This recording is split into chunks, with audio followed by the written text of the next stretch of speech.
जय श्री कृष्ण दोस्तों, आज हम आपके लिए एक नई कहानी लेकर आए हैं। आज का विषय बेहद प्रेरणादायक और ज्ञान से भरपूर है। यह कहानी एक बूढ़ी चिड़िया की है जिसने बताया कि जिस घर में इन 3 प्रकार के लोगों की चलती है वह घर जल्द ही बर्बाद हो जाता है। दोस्तों, कहानी शुरू करने से पहले अगर आप हमारे चैनल पर पहली बार आए हैं तो चैनल को सब्सक्राइब अवश्य करें।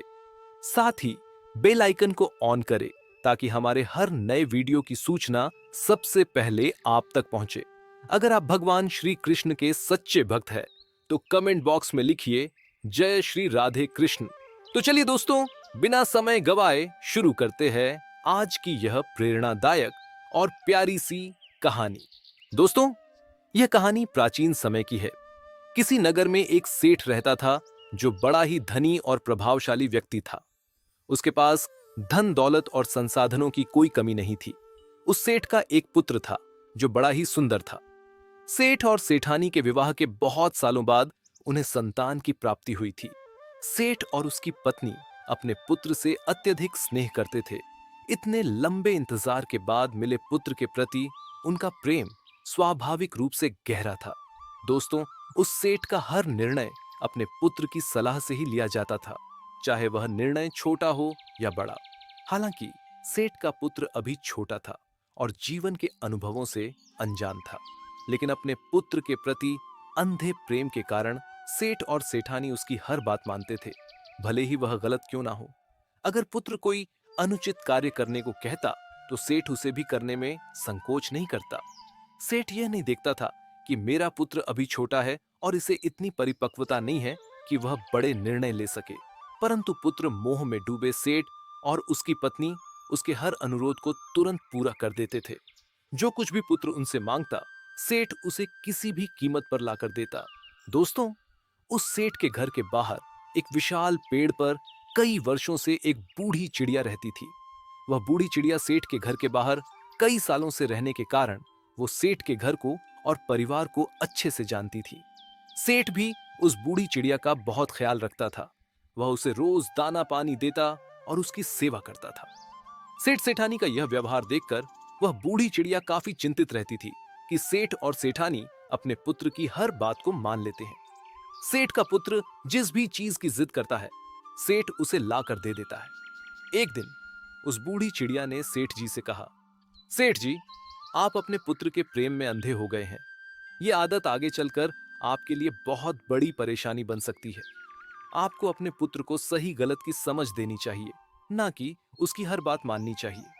तब सेठ ने मुस्कुराते हुए कहा, अरे बूढ़ी चिड़िया, तुम नहीं जानती कि मेरा पुत्र स्वयं भगवान का वरदान है। इतने वर्षों की प्रार्थना और मन्नतों के बाद मुझे पुत्र की प्राप्ति हुई है। वह जो भी कहेगा मैं वही करूंगा। मैं उसे कभी मना नहीं कर सकता। बूढ़ी चिड़िया ने गंभीर स्वर में कहा, अरे पुत्र मोह में अंधे सेठ जी, तुम्हें मेरी बात समझ में नहीं आ रही है। आपका पुत्र भगवान का आशीर्वाद हो सकता है, लेकिन वह अब भी बच्चा है। उसे सही मार्गदर्शन की जरूरत है। मैं आपको अपनी बात समझाने के लिए एक कहानी सुनाती हूँ। दोस्तों, अब बूढ़ी चिड़िया अपनी कहानी सुनाते हुए सेठ से कहती है, हे सेठ जी, ये बहुत पुरानी बात है। एक गांव में एक सेठ रहता था। वह सेठ बड़ा ही दयालु और सरल स्वभाव का व्यक्ति था। उस सेठ के 4 बेटे थे और वह अपने पूरे परिवार के साथ सुख शांति से अपना जीवन व्यतीत करता था। सेठ ने समय आने पर अपने 4 बेटों का विवाह कर दिया। 4 बहुएं उस सेठ की बहुत सेवा किया करती थीं। खासकर सबसे छोटी बहू के घर में आने के बाद तो सेठ के परिवार में खुशियों की बाढ़ आ गई। उसका व्यापार भी बहुत अच्छे से चलने लगा था। उसके घर में अन्न धन की कोई कमी नहीं थी और घर का माहौल भी बड़ा शांतिपूर्ण था। उनके घर में कभी कोई क्लेश कलह लड़ाई झगड़ा नहीं होता था। 4 भाई आपस में प्रेम पूर्वक रहते थे और बहुएं भी मिलजुल कर घर के कामकाज करती थीं। हर दिन वे एक साथ भोजन बनाती और अपने पतियों और ससुर जी को भी खिलाती थीं। इधर सेठ का व्यापार भी बहुत अच्छे से चल रहा था। उसके 4 बेटे उसके व्यापार को बड़े अच्छे से संभाल रहे थे। सेठ सोचता था कि अब तो मेरा जीवन सफल हो चुका है। मेरे 4 बेटे मिलजुल कर रहते हैं और मेरा व्यापार बड़े ही अच्छे से संभाल रहे हैं। मेरी बहुएं भी प्रेम और सामंजस्य के साथ घर का काम संभालती है। हमारे पास अन्न धन की भी कोई कमी नहीं है। इन विचारों के साथ सेठ बड़ी सुकून की नींद सोता था। उसे अपने जीवन में किसी प्रकार की चिंता या दुख का सामना नहीं करना पड़ता था। दोस्तों, बूढ़ी चिड़िया कहानी सुनाते हुए आगे कहती है, हे सेठ जी। उस सेठ का सुखमय जीवन देखकर गांव के अन्य लोग उससे ईर्ष्या करने लगे थे। सभी सोचते थे कि यह सेठ तो बड़ा ही सुखी है, इसका जीवन तो बड़े ही आराम से कट रहा है और इसे किसी भी प्रकार की कोई चिंता नहीं सताती। बूढ़ी चिड़िया आगे कहती है, हे सेठ जी, अक्सर लोग दूसरों की सफलता से जलते हैं। जिस प्रकार केकड़े एक दूसरे का पैर पकड़कर किसी को ऊपर चढ़ने नहीं देते, किसी को आगे बढ़ने नहीं देते, वैसे ही मनुष्य भी दूसरे को आगे बढ़ता देख उसे पीछे खींचने की कोशिश करता है। मनुष्य खुद की तरक्की से जितना खुश नहीं होता, उतना दुखी वह दूसरे की तरक्की देखकर हो जाता है। बूढ़ी चिड़िया आगे कहती है, हे सेठ जी, अब तो सेठ को आगे बढ़ता हुआ देखकर गांव के सभी लोग उससे जलने लगे थे। गांव में कोई भी व्यक्ति उस सेठ से सीधे मुंह बात नहीं करता था। सभी के मन में यही चलता था कि किस तरह से इस सेठ के जीवन में दुख लाया जाए और उसकी खुशियां छीन ली जाए। यही सब सोचकर गांव के कुछ लोग उस सेठ के कुल पुरोहित के पास जाते हैं और उनसे कहते हैं, हे पुरोहित जी, आप यहां सूखी रोटी खा रहे हैं और उधर आपका जजमान सेठ अपने घर में पकवानों का आनंद ले रहा है। वह अपनी बहुओं के हाथ का स्वादिष्ट खाना खा रहा है। क्या आपको यह उचित लगता है? तब कुल पुरोहित जी कहते हैं, आप लोग कहना क्या चाहते हैं? मुझे आपकी बात समझ में नहीं आ रही। तब गांव वाले चालाकी से कहते हैं, पुरोहित जी, आपका जीवन तो आपके जजमानों पर निर्भर है, परंतु आपका जजमान तो बड़ा ही सुखी है। उसके जीवन में तो किसी प्रकार का कोई कष्ट नहीं है। जरा याद करिए, आपके इस जजमान सेठ ने आपको आखिरी बार अपने घर कब बुलवाया था? अगर आपका जजमान आपको अपने घर नहीं बुलवाएगा, आपसे यज्ञ हवन और पूजा नहीं करवाएगा, तो आपकी रोजी रोटी कैसे चलेगी? आपके परिवार का पालन पोषण कैसे होगा? कुल पुरोहित को गांव वालों की बात समझ में आ रही थी। उन्होंने मन ही मन सोचा, बात तो सही है। सेठ ने बहुत समय से मुझे अपने घर नहीं बुलाया है। उसका जीवन तो बड़े ही सुख से कट रहा है। अगर ऐसा ही चलता रहा तो मेरा और मेरे परिवार का जीवन कठिन हो जाएगा। कुल पुरोहित जी कहते हैं, भाइयों, आपकी बात तो बिल्कुल सत्य है। सेठ तो अब अत्यधिक धनवान बन चुका है। उसका व्यापार दिन ब दिन बढ़ रहा है। उसके चारों पुत्र मेहनत से उसके व्यापार को संभाल रहे हैं। वही उसके घर की चारों बहुएं भी आपस में मिलकर बड़े प्रेम और सद्भाव से रह रही है। सेठ का जीवन सुख समृद्धि से भरपूर है। उसके जीवन में किसी भी प्रकार का कोई कष्ट नहीं है। तब गांव के लोग कहते हैं, पुरोहित जी, यदि आप चाहते हैं कि आपका जीवन सुखद हो, तो आपको कुछ ऐसा करना पड़ेगा जिससे आपके जजमान सेठ के जीवन में कुछ कष्ट आए। ऐसा कुछ कीजिए कि उसके घर में झगड़े शुरू हो जाए। जब उसका सुख शांति भरा जीवन टूटेगा, तब वह आपको यज्ञ हवन के लिए बुलाएगा और इस बहाने आपको कुछ धन भी मिलेगा। यदि ऐसा ही चलता रहा तो एक दिन आप गरीब हो जाएंगे और भीख मांगने पर मजबूर हो जाएंगे। इतना कहकर गांव के लोग पुरोहित के घर से चले जाते हैं। दोस्तों, बूढ़ी चिड़िया कहानी सुनाते हुए आगे कहती है, हे सेठ जी, गांव वालों की ऐसी बातें सुनकर पुरोहित के मन में चिंता घर कर गई। वे सोचने लगे कि अगर यही चलता रहा तो मेरा परिवार भूखा मर जाएगा। वे बड़ी चिंता में डूब जाते हैं।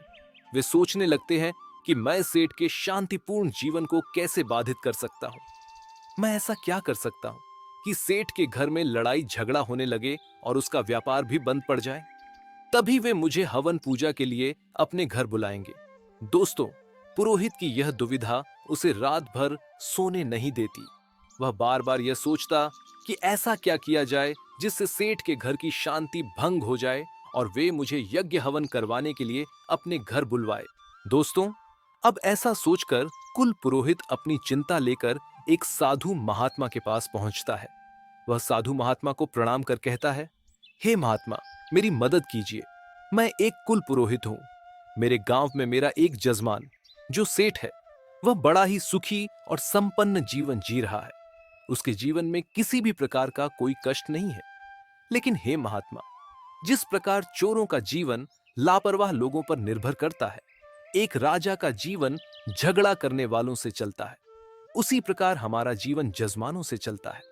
यदि जजमानों के घर में कोई कष्ट नहीं होगा, कोई दुख तकलीफ नहीं होगी और वे हमें पूजा पाठ के लिए नहीं बुलाएंगे, तो हम अपनी रोजी रोटी कैसे चलाएंगे? मेरा परिवार तो भूखा मर जाएगा। साधु महात्मा ने पुरोहित की बात ध्यान से सुनी और कहा, पुरोहित जी, आप व्यर्थ की चिंता मत कीजिए। मुझे बताइए, आपकी समस्या क्या है? तब पुरोहित ने कहा, महात्मा जी, मैं चाहता हूं कि मेरे जजमान सेठ के जीवन में कुछ परेशानियां आ जाएं। उसके घर में लड़ाई झगड़े शुरू हो जाए और उसके व्यापार में हानि हो। तभी वह मुझे यज्ञ हवन के लिए अपने घर बुलाएगा और मैं कुछ धन कमा सकूंगा, वरना मेरा जीवन चलाना मुश्किल हो जाएगा। दोस्तों, बूढ़ी चिड़िया कहानी सुनाते हुए आगे कहती है, हे सेठ जी, उस कुल पुरोहित की यह बातें सुनकर साधु महात्मा थोड़ी देर के लिए मौन हो गए। फिर उन्होंने कहा, पुरोहित जी, आपकी समस्या तो बहुत साधारण है। मैं अभी आपकी समस्या का समाधान ढूंढता हूं। पहले यह जानना होगा कि सेठ के जीवन में इतना सुख और समृद्धि का कारण आखिर क्या है। उसके घर में शांति और प्रगति का राज क्या है? तब साधु महात्मा अपनी दिव्य दृष्टि का उपयोग करते हुए आंखें बंद करके ध्यान लगाते हैं। कुछ समय के बाद जब वह अपनी आंखें खोलते हैं तो अपने सामने बैठे कुल पुरोहित से कहते हैं, पुरोहित जी, सेठ के जीवन में प्रगति का मुख्य कारण उसकी घर की छोटी बहू है। वह साक्षात लक्ष्मी का स्वरूप है। वह बड़ी ही संस्कारी और अत्यंत बुद्धिमान स्त्री है। जब से वह सेठ के घर आई है, तब से सेठ का घर सुख और समृद्धि से भर गया है। उसका जीवन बड़ा ही सुख से कट रहा है। जिस घर में ऐसी स्त्री होती है, वह घर हमेशा तरक्की करता है। यह सुनकर कुल पुरोहित साधु महात्मा से कहता है, हे महात्मा जी, यदि ऐसा है तो क्या ऐसा कोई उपाय है जिससे सेठ के घर में अशांति हो, लड़ाई झगड़ा हो और उसका व्यापार भी ठप पड़ जाए? तब साधु महात्मा मुस्कुराते हुए कहते हैं, पुरोहित जी, तुम चिंता मत करो, इसका हल है। तुम्हें बस इतना करना है कि तुम अपने सेठ के पास जाकर उससे कहना कि सेठ जी, मुझे हवन के लिए आपके खेत से एक हरा बांस चाहिए और तुम सेठ से वह बांस लेकर अपने घर लाकर रख देना। जब तुम ऐसा करोगे तो धीरे धीरे उसके घर में लड़ाई झगड़े शुरू हो जाएंगे और उसकी बहुएं आपस में झगड़ने लगेंगी। सेठ का व्यापार भी ठंडा पड़ जाएगा। कुछ दिनों में ही सेठ बड़ा निर्धन हो जाएगा और तुम्हारे सेठ का जीवन कष्टों से भर जाएगा और तब वह खुद तुम्हें अपने घर हवन पूजन के लिए बुलाएगा। उन साधु महात्मा की बातें सुनकर कुल पुरोहित उनके चरणों में प्रणाम करता है और धन्यवाद देकर अपने घर लौट आता है। पुरोहित मन में सोचता है कि अब तो कल ही मैं सेठ के घर जाऊंगा और उसके खेत से एक हरा बांस मांग लूंगा। दोस्तों, बूढ़ी चिड़िया कहानी सुनाते हुए आगे कहती है, हे सेठ जी, अब अगला दिन होता है। सुबह जल्दी उठकर कुल पुरोहित सेठ के घर पहुंच जाता है। सेठ के घर पहुंचते ही पुरोहित आवाज लगाता है। सेठ, जो अंदर आराम कर रहा होता है, आवाज सुनकर बाहर आता है। अपने कुल पुरोहित को देखकर सेठ बहुत प्रसन्न होता है। वह आदर से उनका स्वागत करता है और उन्हें अंदर ले जाकर बैठाता है। फिर सेठ मुस्कुरा कर कहता है, पुरोहित जी, आज इतने दिनों बाद आपका हमारे घर कैसे आना हुआ? तब कुल पुरोहित कहता है, सेठ जी, मैं बस इधर से गुजर रहा था तो सोचा आपसे मिल लूं। बूढ़ी चिड़िया कहती है, हे सेठ जी, कुल पुरोहित अपनी मीठी मीठी बातों से अपने सेठ को पूरी तरह से अपनी बातों में उलझा लेता है। कुछ देर बाद वह कहता है, सेठ जी, मैं आपसे एक छोटा सा निवेदन करना चाहता हूँ। क्या आप कृपा करके अपने खेत से मुझे एक हरे बांस का टुकड़ा लाकर देंगे? तब सेठ कहता है, पुरोहित जी, आपने इतनी छोटी सी बात कही है, मैं अभी लेकर आता हूँ। अब सेठ अपने खेत में जाता है और एक हरा बांस तोड़कर ले आता है। लेकिन जैसे ही वह बांस लेकर घर लौटता है, उसकी छोटी बहू उसे देख लेती है। वह तुरंत उनके पास आकर उनसे पूछती है, पिताजी, ये बांस का टुकड़ा आप क्यों लाए हैं? सेठ बताता है कि बेटी, हमारे कुल पुरोहित जी आए हैं। उन्होंने हवन के लिए हमारे खेत से एक हरा बांस मांगा है, इसे मैं उन्हें देने जा रहा हूं।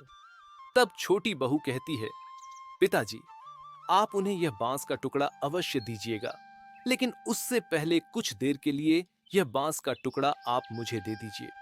मैं इसे थोड़ी देर में लाकर वापस दे दूंगी। फिर सेठ वह बांस का टुकड़ा अपनी छोटी बहू को दे देता है और घर के अंदर चला जाता है। उसके बाद छोटी बहू उस बांस के कुछ हरे पत्ते तोड़ती है और अपनी काली गाय को खिला देती है। इसके बाद वह वही बांस का टुकड़ा उठाकर अपने ससुर को वापस दे देती है। सेठ बांस का टुकड़ा लेकर पुरोहित को देता है और कहता है, लीजिए पुरोहित जी, आपने हरा बांस मांगा था, यह है आपका हरा बांस। इसे आप अपने काम में इस्तेमाल करिए। पुरोहित मन ही मन बहुत खुश होता है। वह बांस का टुकड़ा लेकर अपने घर लौट आता है और उसे अपने घर में रख देता है। वह सोचता है, अब तो सेठ की सारी खुशियां मैंने अपने घर ले ली हैं। कुछ ही दिनों में सेठ के घर में लड़ाई झगड़े शुरू होंगे। वह खुद मुझे बुलाएगा और मां हवन पूजन के बहाने उससे अच्छा धन लूंगा। दोस्तों, बूढ़ी चिड़िया कहानी सुनाते हुए आगे कहती है, हे सेठ जी। अब कुल पुरोहित इन विचारों में खोकर बड़ा प्रसन्न हो रहा था। अब वह बेसब्री से इंतजार करने लगा कि कब सेठ का बुलावा आए और वह जाकर सेठ के घर में हवन पूजन करे। लेकिन कुल पुरोहित को इंतजार करते करते 1 महीना बीत गया, दूसरा महीना भी बीत गया और यहां तक कि तीसरा महीना भी बीत जाता है, पर सेठ की ओर से कोई बुलावा नहीं आया। अब तो कुल पुरोहित इंतजार करते करते थक चुका था। तब एक दिन हताश होकर वह फिर से उन साधु महात्मा के पास जाता है और उनसे कहता है, हे महात्मा, आपके कहे अनुसार मैंने सेठ से उसके खेत से हरा बांस मांग लिया था, लेकिन अब 3 महीने बीत चुके हैं और अभी तक सेठ ने मुझे हवन पूजन का कोई संदेश नहीं भेजा है। वह तो बड़े आराम और सुख से अपना जीवन बिता रहा है। उसके घर में किसी भी प्रकार का कोई कष्ट नहीं है। साधु महात्मा ने उसकी बात सुनी और फिर से उन्होंने अपनी दिव्य दृष्टि का उपयोग करते हुए आंखें बंद करके ध्यान लगाया।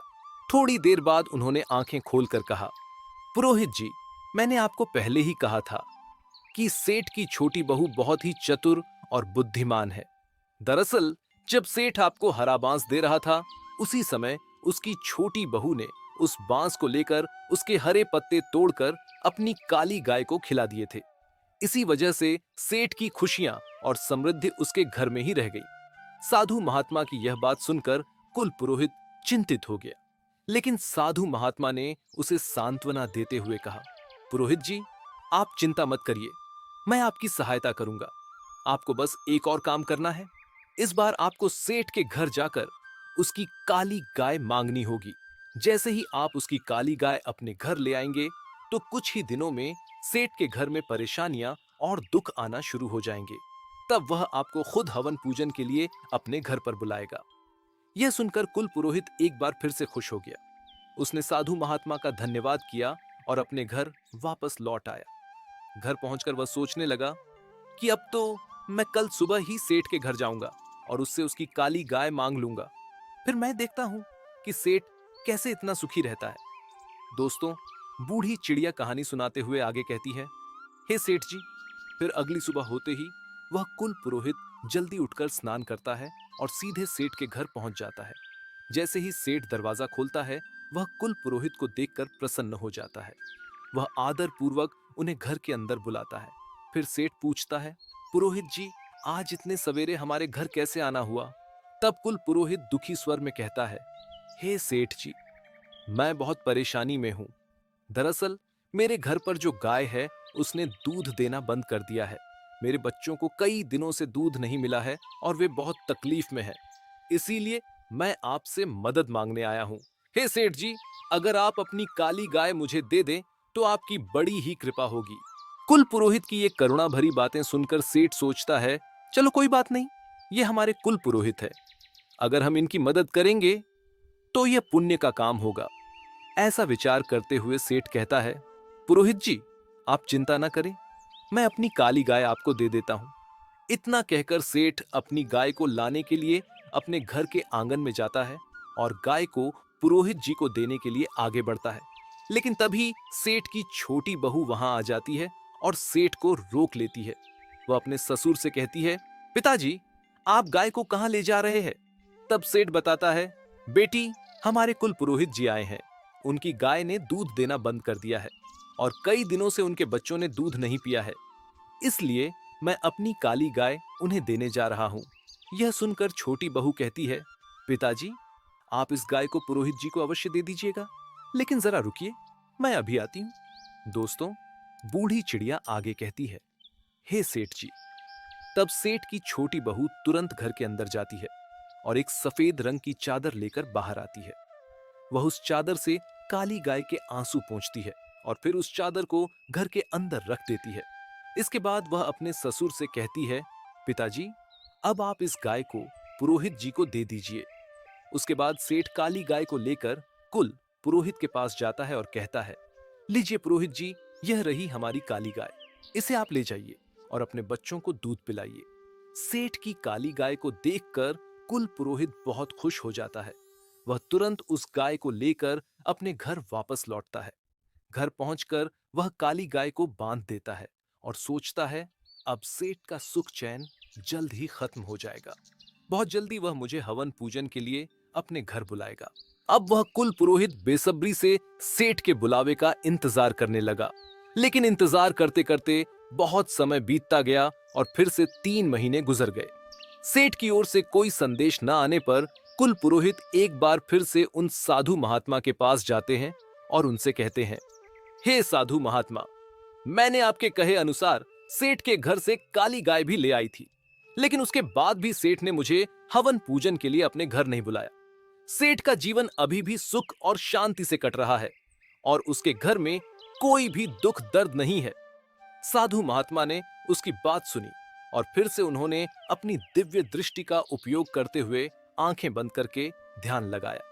थोड़ी देर बाद उन्होंने आंखें खोलकर कहा, पुरोहित जी, सेठ की छोटी बहू बहुत ही चतुर और बुद्धिमान है। हमने जितना सोचा था वह उससे भी ज्यादा चालाक निकली। वह सारी विद्या और उपाय जानती है। जब आपने सेठ से काली गाय मांगी थी, तब उसने गाय के आंसू एक सफेद चादर से पोंछकर अपने पास रख लिए थे।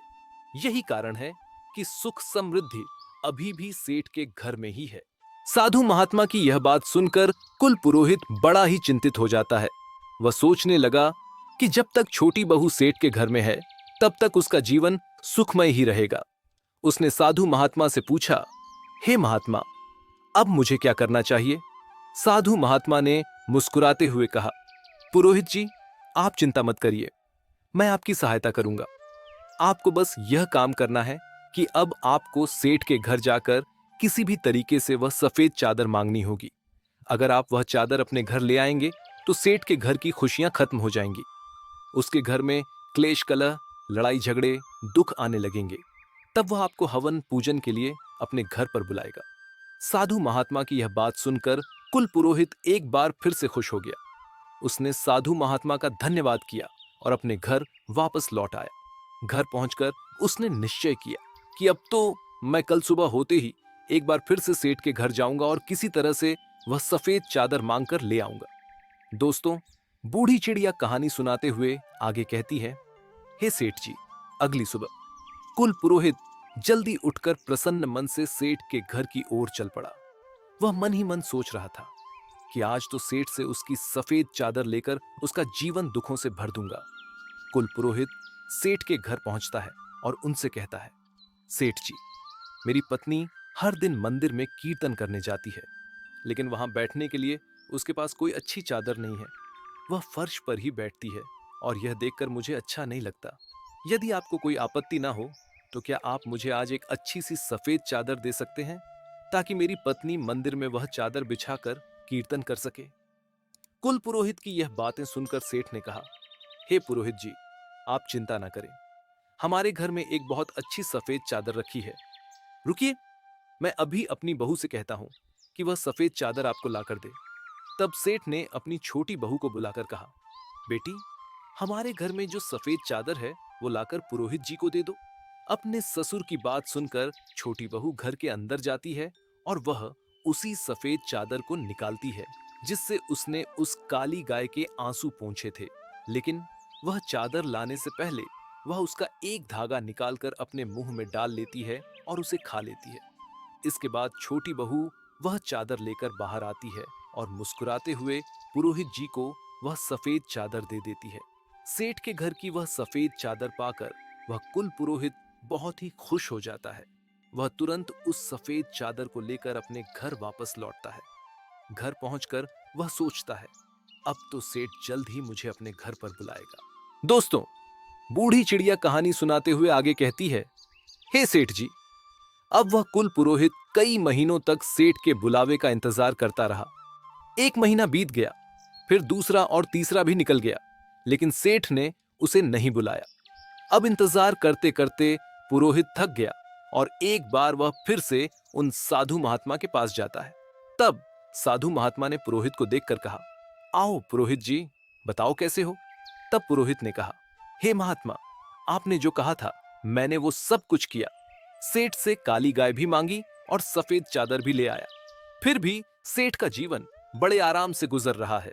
उसके घर में ना कोई कष्ट है और ना ही धन की कोई कमी। यह सुनकर साधु महात्मा ने फिर से अपनी दिव्य दृष्टि का उपयोग करते हुए आंखें बंद करके ध्यान लगाया। थोड़ी देर बाद उन्होंने आंखें खोलकर कहा, पुरोहित जी, अब मुझे पूरा यकीन हो गया है कि जब तक सेठ की छोटी बहू उसके घर में है, तब तक हम उसका कुछ भी नहीं बिगाड़ सकते। साधु महात्मा ने आगे कहा, पुरोहित जी, जब उस सेठ की छोटी बहू ने आपको सफेद चादर दी थी, तो उसने उसमें से एक धागा निकालकर खा लिया था, जिस कारण से सुख, समृद्धि और धन का सुख अभी भी उसके घर में बना हुआ है। अब तुम्हें कोई उपाय ढूंढकर सेठ की छोटी बहू को उसके घर से निकालना होगा। तभी सेठ के जीवन में कष्ट आएंगे और उसकी सुख शांति भंग होगी। साधु महात्मा की यह बात सुनकर पुरोहित समझ गया कि जब तक सेठ की छोटी बहू घर में है, उसकी कोई योजना सफल नहीं हो सकती। वह साधु महात्मा को प्रणाम करके घर लौटा और सेठ की बहू को घर से बाहर निकालने का उपाय सोचने लगा। अगली सुबह पुरोहित सेठ के घर जाता है और बड़ी ही चिंतित मुद्रा में सेठ से कहता है, हे सेठ जी, आपकी सुरक्षा मेरी जिम्मेदारी है, लेकिन मुझे आपके ऊपर एक बहुत बड़ा संकट मंडराता दिख रहा है। आपके व्यापार में भारी नुकसान हो सकता है। आपके घर में क्लेश और विपत्ति आ सकती है और आपका जीवन दुखों से घिर सकता है। पुरोहित जी की ऐसी बातें सुनकर सेठ घबरा जाता है और बहुत ही चिंतित हो जाता है। वह पुरोहित से कहता है, पुरोहित जी, ये आप क्या कह रहे हैं? क्या इस संकट से बचने का कोई उपाय है? कृपया हमें बताइए। आप जो कहेंगे हम वही करेंगे। दोस्तों, बूढ़ी चिड़िया कहानी सुनाते हुए आगे कहती है, हे सेठ जी। वह पुरोहित यह सुनकर समझ गया कि सेठ अब उसके जाल में फंस चुका है। उसने गंभीर स्वर में कहा, सेठ जी, आपकी छोटी बहू आपके इस घर के लिए सबसे बड़ा खतरा है। जब तक वह इस घर में रहेंगी, आपके ऊपर संकट मंडराता रहेगा। मैं तो कहता हूं कि आप अपनी छोटी बहू को अभी तुरंत घर से निकाल दीजिए। वही आपके सुख, शांति और समृद्धि के रास्ते की रुकावट है। पुरोहित की ऐसी बातें सुनकर सेठ पूरी तरह से उसके शब्दों पर यकीन कर लेता है। वह पुरोहित से कहता है, पुरोहित जी, आप जैसा कहेंगे मैं वैसा ही करूंगा। कृपया बताइए कि मुझे अपनी छोटी बहू को किस तरह से घर से निकालना है। तब पुरोहित कहता है, सेठ जी, आप किसी भी तरीके से तुरंत अपनी बहू को घर से बाहर निकाल दीजिए। जब तक वह यहां है, आप इस संकट से नहीं बच सकते। इतना कहकर पुरोहित अपने घर लौट जाता है। पुरोहित की ऐसी बातें सुनकर सेठ जी गहरी चिंता में डूब जाता है। उसके मन में बार बार यह विचार आता है कि मेरी बहू तो इतनी भली और विनम्र है, वह मेरी इतनी सेवा करती है, मैं उसे घर से कैसे निकाल सकता हूं? परंतु फिर पुरोहित की बातों को याद करके सेठ सोचता है, अगर मेरी छोटी बहू मेरे लिए खतरा है और उसके कारण मेरे परिवार पर विपत्ति आने वाली है, तो मुझे कठोर निर्णय लेना ही होगा। यह विचार करते हुए सेठ अपनी छोटी बहू के पास जाता है। वह बहू से कहता है, बेटी, मुझे बहुत दुख के साथ यह कहना पड़ रहा है कि तुम्हारा इस घर में रहना अब ठीक नहीं है। पुरोहित जी ने बताया है कि तुम्हारे कारण हमारे घर पर घोर संकट आने वाला है, इसलिए तुम्हें आज ही यह घर छोड़कर जाना होगा। बूढ़ी चिड़िया आगे कहती है, हे सेठ जी, अपने ससुर जी के ऐसे कठोर शब्द सुनकर वह छोटी बहू समझ जाती है कि यह सब पुरोहित जी की चाल है। पुरोहित जी ने ही मेरे ससुर जी को ऐसा कहा है। फिर भी वह शांत होकर कहती है, पिताजी, अगर आप यही चाहते हैं तो आज ही मैं यह घर छोड़कर चली जाऊंगी। आपके आदेश का पालन करना मेरा धर्म है। जब सेठ का छोटा बेटा अपनी पत्नी को घर छोड़कर जाते हुए देखता है, तो वह भी गुस्से और दुख से भर जाता है। वह अपने पिता से कहता है, पिताजी, अगर मेरी पत्नी को इस घर में जगह नहीं है तो मुझे भी इस घर में नहीं रहना है। मैं भी अपनी पत्नी के साथ इस घर को छोड़कर जा रहा हूं। बूढ़ी चिड़िया कहानी सुनाते हुए आगे कहती है, हे सेठ जी। अब तो वह पति पत्नी सेठ जी का घर छोड़कर शहर चले जाते हैं और वहां एक छोटे से किराए के मकान में रहने लगते हैं। सेठ की छोटी बहू तो बेहद चतुर और समझदार थी। अपनी बुद्धिमानी और मेहनत के बल पर वह और उसका पति जल्द ही अपना छोटा सा कारोबार शुरू करते हैं। धीरे धीरे उनका छोटा व्यवसाय एक बड़े व्यापार में बदल जाता है। उनके व्यापार की सफलता इतनी बढ़ जाती है कि वे शहर में अपना खुद का आलीशान मकान खरीद लेते हैं और बहुत धनवान बन जाते हैं। इधर छोटी बहू के घर से चले जाते ही सेठ जी का घर धीरे धीरे बर्बादी की ओर बढ़ रहा था। घर में कलह का माहौल बन गया था। घर में लड़ाई झगड़े होने लगे थे। सेठ की तीनों बहुएं आपस में खूब झगड़ने लगी थीं और उसके तीनों बेटे अपने कर्तव्यों से पूरी तरह विमुख हो गए थे। तीनों बेटे बुरी संगत में पड़कर व्यापार को नजरअंदाज करने लगे थे। इसके साथ ही कुल पुरोहित ने अपनी चालें तेज कर दी थीं। हवन पूजन और अन्य बहानों के जरिए वह सेठ से लगातार धन ऐंठता रहा। धीरे धीरे पुरोहित ने सेठ को पूरी तरह से लूट लिया और सारा धन अपने घर ले जाने लगा। अब सेठ की हालत बद से बदतर हो चुकी थी। घर में खाने को अन्न नहीं था, पहनने को कपड़े नहीं थे और हर तरफ गरीबी और दुर्दशा का आलम था। अपनी ऐसी स्थिति देखकर एक दिन सेठ विचार करने बैठता है। वह गहराई से सोचने लगता है कि आखिर उसके घर की यह हालत क्यों हो गई। बहुत सोचने के बाद उसे यह एहसास हुआ कि जिस दिन से मेरी छोटी बहू ने घर छोड़ा है उसी दिन से घर की बर्बादी शुरू हो गई थी। सेठ को अब ज्ञात हो चुका था कि उसकी छोटी बहू ही है जो उसके घर को बचा सकती। उसकी छोटी बहू ही उसके घर की असली लक्ष्मी है। अब सेठ जी तुरंत दौड़ा दौड़ा शहर की ओर जाता है और अपने छोटे पुत्र के घर पर जाकर अपनी लक्ष्मी स्वरूप बहू से क्षमा मांगता है। सेठ अपनी बहू के चरणों में गिरकर कहता है कि बहू, मुझे माफ कर दो। मुझसे बहुत बड़ी भूल हो गई। मैंने पुरोहित की बातों में आकर तुम्हें घर से निकाल दिया, परंतु अब मुझे समझ में आ गया है कि तुम ही इस घर की लक्ष्मी हो। जब तक तुम हमारे घर में थी तब तक घर में सुख शांति थी और तुम्हारे जाते ही हमारा घर बर्बाद हो गया। क्लेश कलह और गरीबी ने हमें घेर लिया है। बहू, मुझे माफ कर दो और घर वापस चलो। तब ससुर की बातों को सुनकर छोटी बहू कहती है, पिताजी, आप चिंता मत कीजिए, मैं तुरंत आपके साथ अपने घर लौटती हूं। यह भी मेरा घर है और वह भी मेरा घर है। पिताजी, मैं पहले से ही जानती थी कि पुरोहित ने आपके कान भरे हैं और आपको बहकाया है ताकि मैं घर से निकाल दी जाऊं। वह आगे कहती है, पिताजी, इस संसार में कई लोग ऐसे होते हैं जो दूसरों की खुशियों और सुख से जलते हैं। वे किसी भी तरह उन्हें बर्बाद करना चाहते हैं, लेकिन यह हम पर निर्भर करता है कि हम उनकी बातों में आते हैं या नहीं।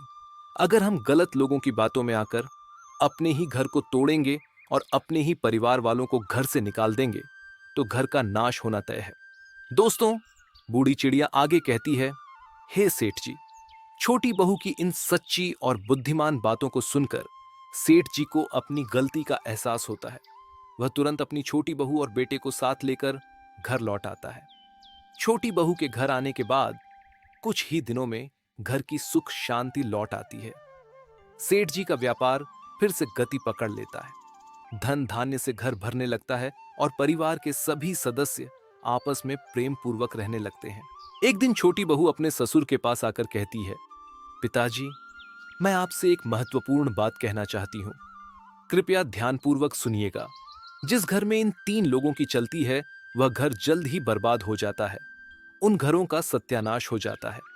तब सेठ हैरानी से कहता है, बहू, ये 3 लोग कौन है?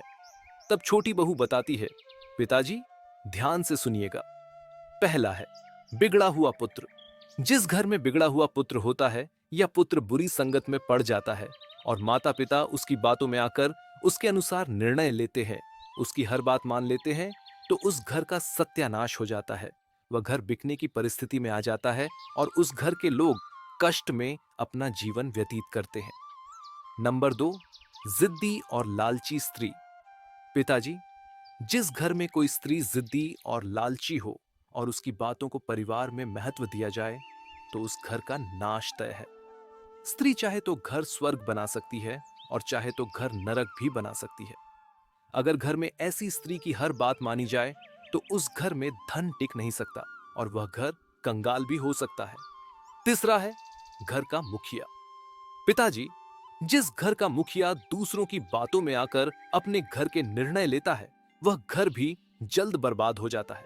जिस प्रकार आप पुरोहित की बातों में आ गए थे, उसी प्रकार अगर घर का मुखिया बाहर वालों की बातों को मानकर अपने घर के निर्णय लेता है, तो उसके घर का अवश्य नाश हो जाता है। दोस्तों, छोटी बहू की यह बातें सुनकर सेठ जी को जीवन की एक बड़ी सीख मिलती है। तो दोस्तों, यह थी वो कहानी जो बूढ़ी चिड़िया एक सेठ को सुना रही थी। आखिर में उस सेठ को बूढ़ी चिड़िया की बात समझ में आ जाती है। सेठ अब अपने पुत्र की गलत बातों में आना छोड़ देता है और उसे सही शिक्षा देना शुरू करता है। तो दोस्तों, आशा है यह कहानी आपको जरूर पसंद आई होगी।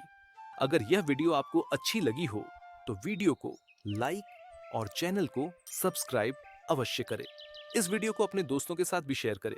कमेंट बॉक्स में लिखिए जय श्री राधे कृष्ण। तो मिलते हैं अगले वीडियो में। तब तक के लिए आप अपना ख्याल रखिए। धन्यवाद।